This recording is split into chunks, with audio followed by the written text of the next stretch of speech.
Hi, everyone, and welcome to the Neil Haley Show. You can check me out on Twitter at Total Tutor, Neil S. Haley Facebook, LinkedIn Neil Haley, Instagram Total Tutor, Pinterest Neil Haley, Google Plus, and also on Periscope at Total Tutor. Where else? NeilHaley.com, right, Peter? And my co-host Peter Elvidge, who runs all my social media and a lot of different things. Your titles are video production, everything. Peter, thanks for co-hosting with me for this half hour. How are you? No problem. I'm excited to learn about awesome guests, to check out some new people. So let's get right into it. So our guests are former athletes, Brian and Diane Schwartz. And we're going to talk about a topic. More than 30,000 families signed Save Filtering petition asking Disney to end dispute with VidAngel. It puts parents and consumers first, so I'm going to welcome the program. They can tell me more about this. Are you guys on the line? Yes, this is Brian, and I've got Diane here as well. You want me to put her on speaker? Yeah. Put Diane on speaker. That's fantastic. Okay. No problem. Yeah. All right. So this is Diane and Brian. Here we are. Good to talk to you. Hey, great talking to you too. Brian, let's talk about first your athletic background. Brian, you played in the NFL, so tell a little bit of your background, then we'll get Diane's background, then we'll get into the topic for today. Yeah, I had the privilege. I got drafted by the Jacksonville Jaguars back in 1995 in the second round, and had the fortune of playing 5 years with them, and enjoyed a great career at middle linebacker. Had a wonderful experience. And Diane, your athletic background? So I was raised by a college basketball coach and athletic director. So I was kind of brought up with the basketball in my hand and volleyball and any sport that they could throw at me. And I was recruited for both basketball and volleyball in college, played 2 years of both, and ended up in my career with I just finished my last 2 years of volleyball and was an All-American middle blocker. So, yeah, that's how Brian and I met. We met around sports. He won our first date by finally beating me at horse on basketball. It took about 3 months.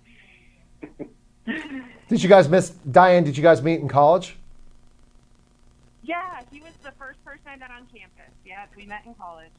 What college? I don't think you mentioned. What's college, Diane?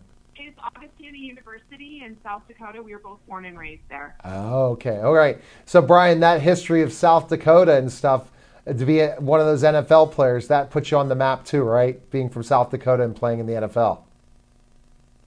Yeah, South Dakota hasn't been the biggest mecca for football players, and ended up at a small college and had the fortune of having the favor with one of the scouts who represented several teams. And of course, from that, we had one guy from our college 2 years before that had gotten drafted, but I was the first guy to get drafted that high. And since then, there's been a few guys from South Dakota that's gotten noticed. And what about North Dakota State and the quarterback now? Oh my gosh! So Brian, you're feeling happy just because you're right next to each other in the States to see someone like that and what he's doing. Absolutely. Yeah, it's amazing to see what he's come in to do. His composure is outstanding, and they've got some great coaches there. Actually, when we were at Augustana College, North Dakota State was a Division II school, and they were in our conference, North Central Conference. So we always battled against North Dakota State, and it's pretty cool to see a guy like that come right in and not just play well, but actually control the entire game from the offensive side. He's doing stuff that a lot of veterans I've played with couldn't even do. That's wild, for sure. Okay, so the topic, Diane, why come out and speak about this topic? Explain this and educate this to me. Again, seeing the press release, having Brian, former NFL player, it's very easy to get on the line, but now this seems like something that really upsets you that you wanted to talk about, right? Yes, with the filtering. Yes.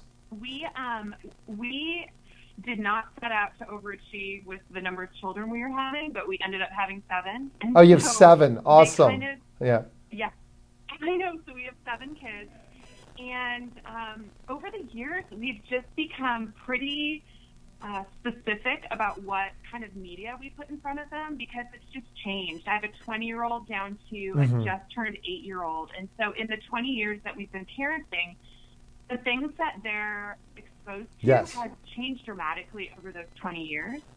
And so we've had to be very discerning in what what we allow into our home, what we allow on the screens that are in front of them, whether it be the computer or the TV and the frustrating part for us as parents was that a lot of the entertainment was just, there was a lot of things that we wanted them to watch, even historically. It started with 42. We wanted them to watch it. We were, at the time, Brian and I were chaplains for the Colorado Rockies. So we were ministering to the players, their wives, their girlfriends, the front office, the general managers, the whole team, and kind of fell in love with baseball, and because we got to know their families so well. And we wanted our kids to watch this movie, but we knew that the language was stuff that we didn't want to expose our younger children to. And so we started trying to find an option to be able to watch really good quality entertainment, but also not expose our kids to things that we didn't think was age appropriate. So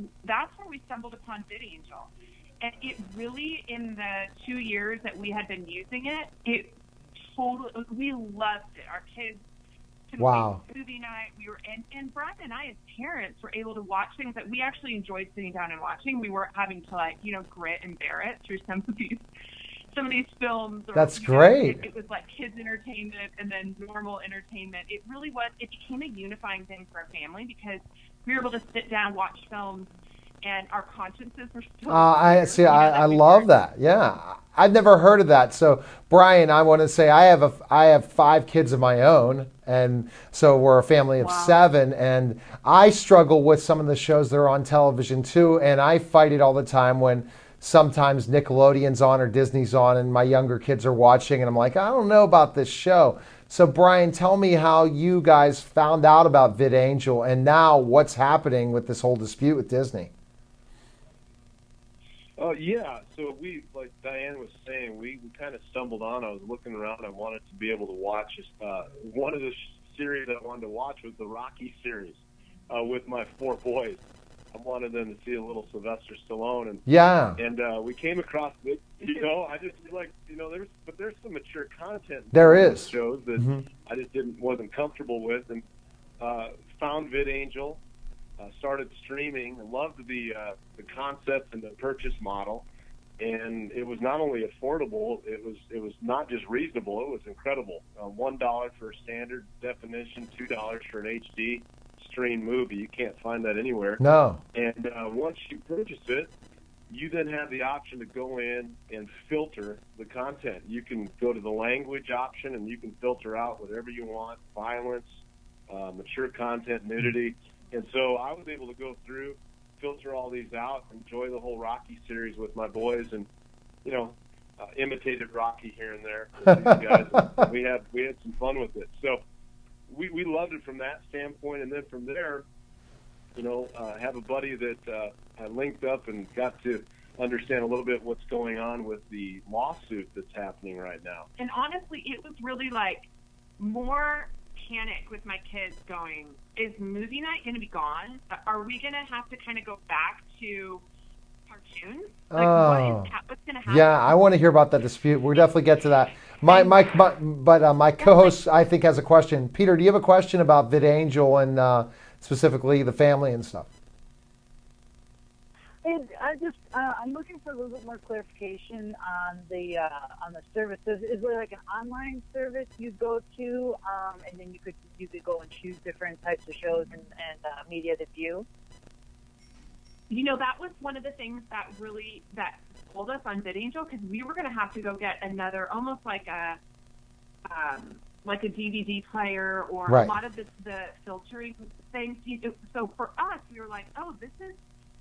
Before we got Apple TV, it was an app, and we just pulled the app up and with what's the cord called, honey?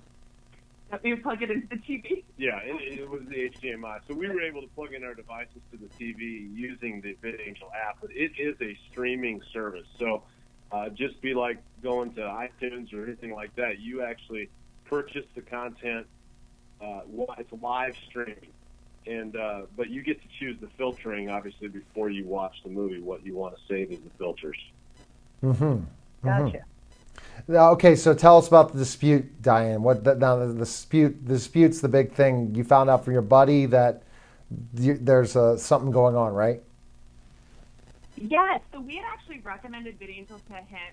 They have 4 children, and we had just talked about it, and he tried it out.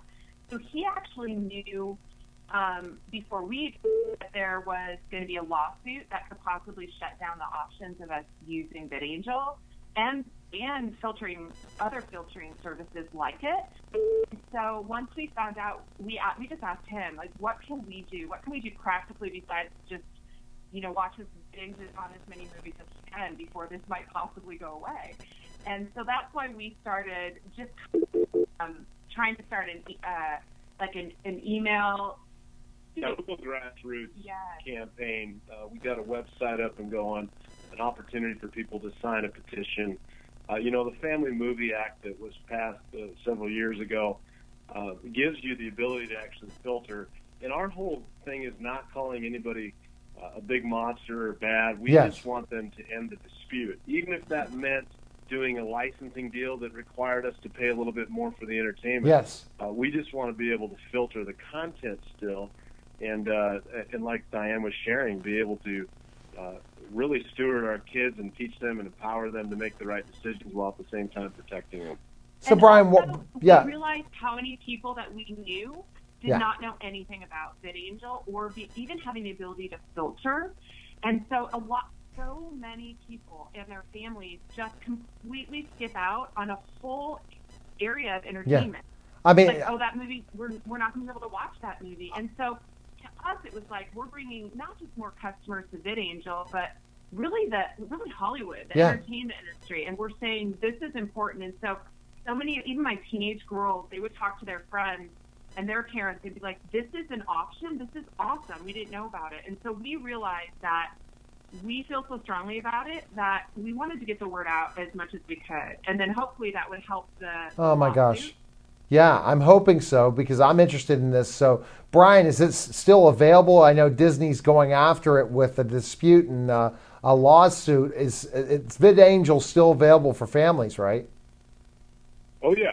VidAngel, you can pop on there and purchase your films, and they've got a really nice model where you actually purchase the film and then you sell it right back. And that, because you're a consumer, we want to make the consumers aware that they have the right to purchase. And once you purchase, our thought is we can do what we want with what we purchase. And if that means filtering the movie, to have that ability, we want to be able to do that. So we want to make people aware that, first of all, there is a right to do this as a consumer. And then once people try it, they're like, it changes how they view the whole entertainment world, because you're not scrambling to hit pause buttons or mute buttons. You can actually just sit through a movie and enjoy it. I wish that's available for television as well. That should be something they should think about, right? They do stream some TV series. So if you look on there now, they actually have some TV series. Obviously, it's not the live stuff that you see, but any series, they've got a bunch of them on there. They filter those as well. Yeah. Oh, well, but hopefully at one point we can filter all that stuff, because I know you guys see Disney at times, and some of the Disney shows are not the appropriate thing for kids. And remember the days of 8. And I think that's kind of misleading. Yeah, to a lot of families, you kind of get caught. You're halfway through a film going, Disney maybe doesn't mean what it used to mean when we were growing up. It doesn't. When my older children were younger. And all of a sudden you get kind of stuck where it's either, okay, this movie time is over, or we've had to leave theaters. And so truly, like, it really has been just a blessing to our family, and we're hoping just to get the word out as much as we can. Okay, so again, to find information on the website and stuff, Brian, where can we go? You can go to savefiltering.com. Okay, savefiltering.com.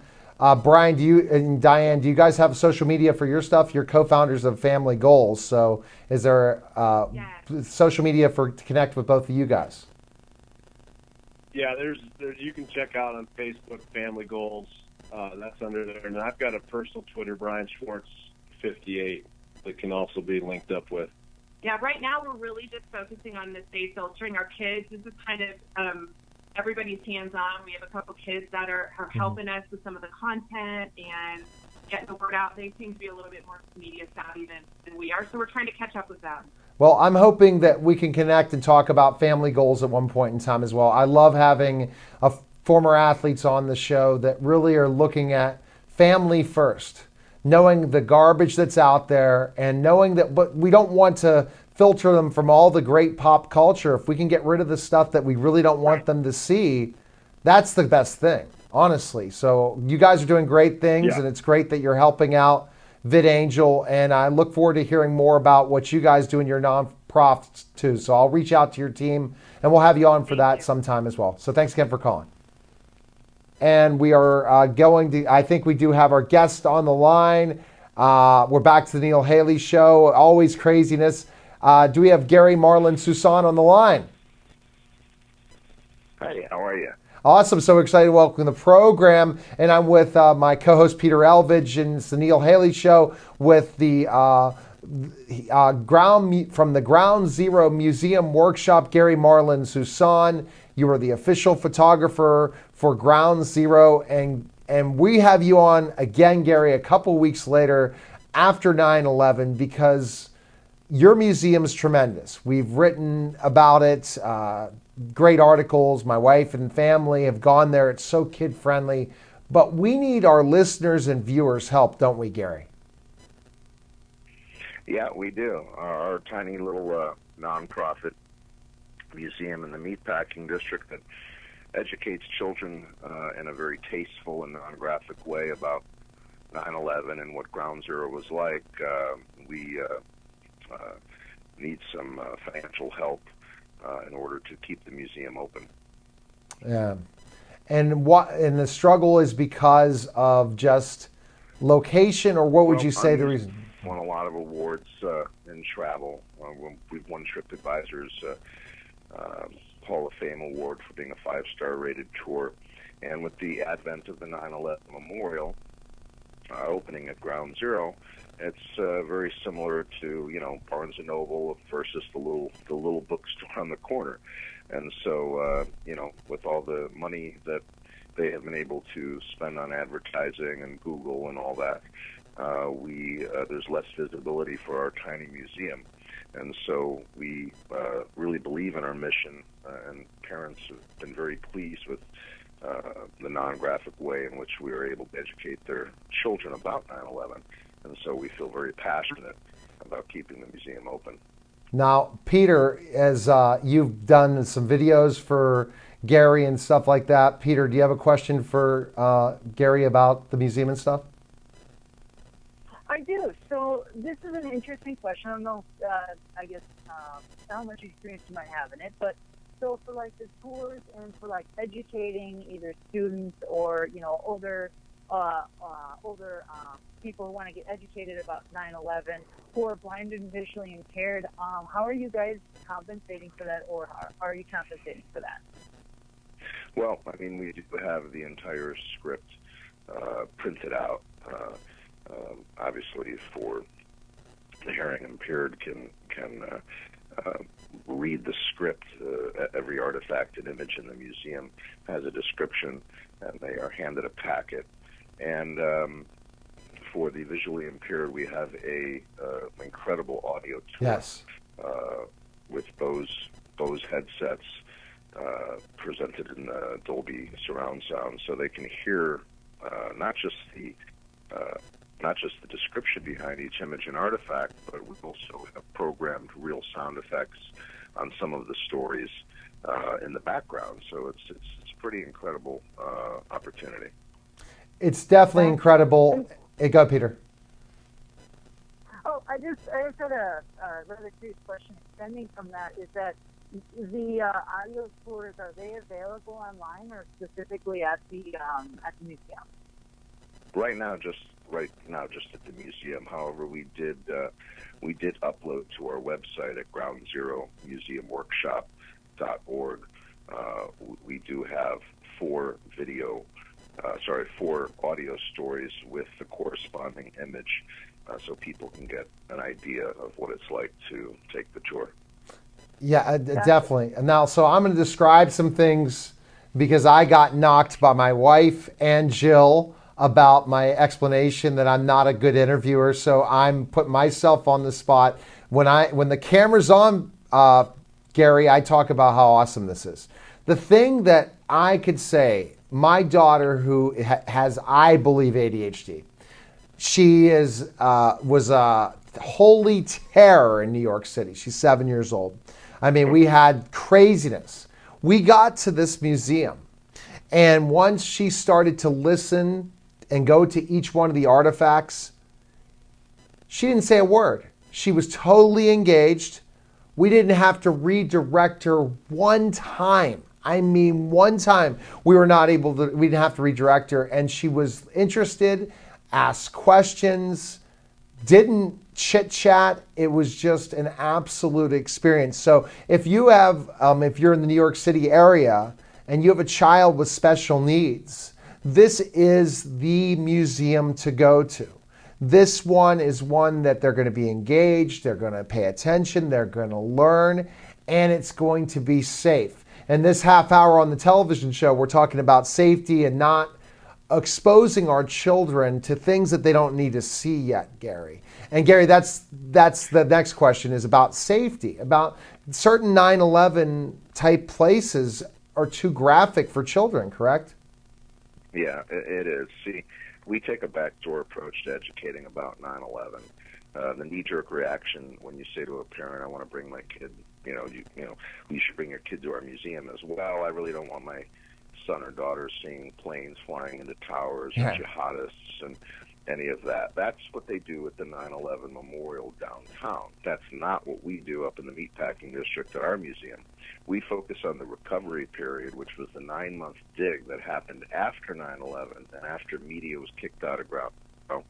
After media was kicked out of Ground Zero, we show what life was like. There's nothing graphic, nothing harrowing. Instead, the kids get to listen to stories behind artifacts and tasteful images, and then that gets the child asking questions. You don't always have to force feed things to children. If you take a backdoor approach and show them the bravery and the patriotism that happened after this terrible tragedy, you can actually teach more that way than showing them footage, which between you and me, they can see that horrible stuff on YouTube. Yeah. So when we first opened the Ground Zero Museum Workshop, we did not know that it was a kid-friendly museum. We weren't trying to spin it like that. Yeah. I always assumed that kids wouldn't be interested. So I was really shocked over the course of the first couple of years. We've had we've probably had 3 or 4 autistic children in there, and their parents are like, "I don't know how your museum is holding the attention of my son or daughter," and that's an autistic kid. Yeah. The regular kids who are not autistic, they eat up all the stories. They're intellectual. They ask questions. They want to hold pieces of glass from the tower. They want to hold the steel.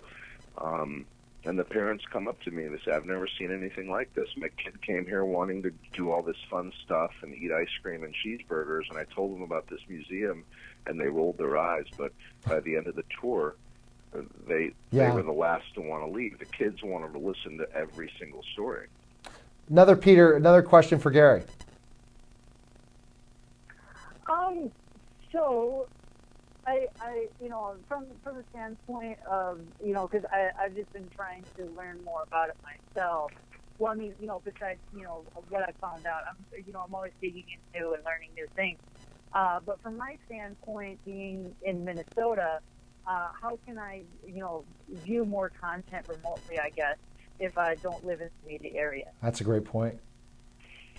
Well, you can actually look at the entire image collection on groundzeromuseumworkshop.org.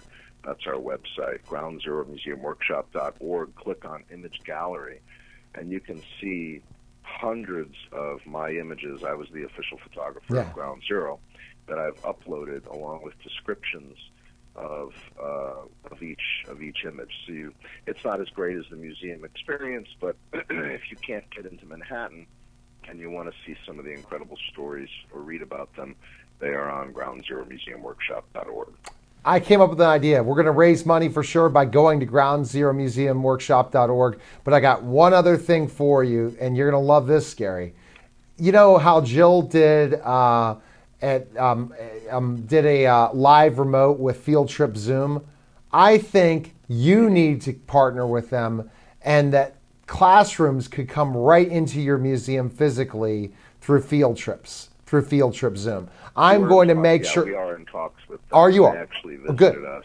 Awesome. Great. I hope this works out for you. And they thought it would be a good partnership to be able to do some live tours to bring, the images and the artifacts to classrooms around the country. So we are exploring that right now with Field Trip Zoom. Oh, great. I didn't have to talk about it, so you're already on it. I'll have more people to connect you with. We can follow you also, Gary, on your Twitter account as well, right? And your website? Yeah, on Twitter, we're at 9/11 Museum. And on Instagram, we're at Ground Zero Museum Workshop. And if someone wants to support the museum financially, we also have our new web store, which is groundzeromuseumstore.org, and they can purchase very tasteful, beautiful merchandise, some of it autographed, and it goes to support, to pay for our rent and our docents who help run the museum. All right. Well, thanks for calling. Appreciate you coming on the show, and people need to definitely help Gary out. It's a phenomenal museum. That's a great point that Peter talked about. People need remote to see how amazing it is. And when you're in New York City, the first place you need to go is to the Ground Zero Museum Workshop, then go to Ground Zero. Don't first go there, learn the stories, get educated, then head over to the memorial. Great talking to you, Gary. Yeah, go ahead. Thank you. You're welcome. Thank you so much for having me on. Take care. All right. That was the Neil Haley Show, guys. And for other people, we'll be live in about 2 minutes. Take care, everyone.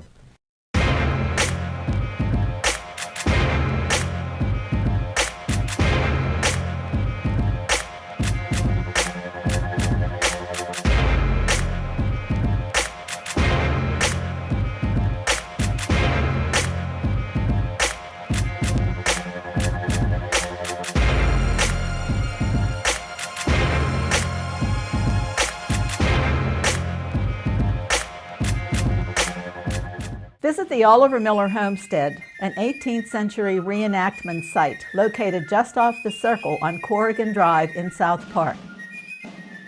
Self-guided tours are available each Sunday from May 1st until December 8th from 1:30 until 4:30 p.m.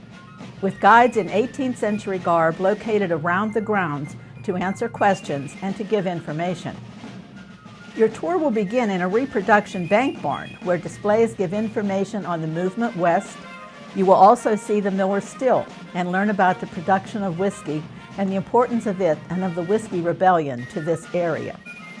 Follow the Miller Trail up the path and visit the transportation shed, demonstration shed, forge, a reproduction log house, the original spring house, gardens, and finally end at the stone house. Each month, the guides host at least one special event. The homestead is also a great place for tours, tailored to the needs of school-age children, scout groups, or adults. Visit our website at www.olivermillerhomestead.org for a schedule for the year and much more information on the history of the Miller family, our organization, and pricing information.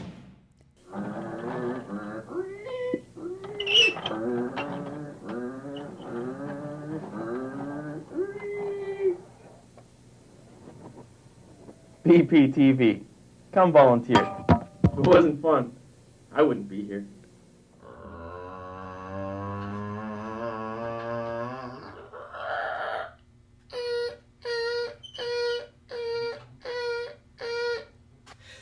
BPTV. Come on in, make a show. It's still fun after all these years.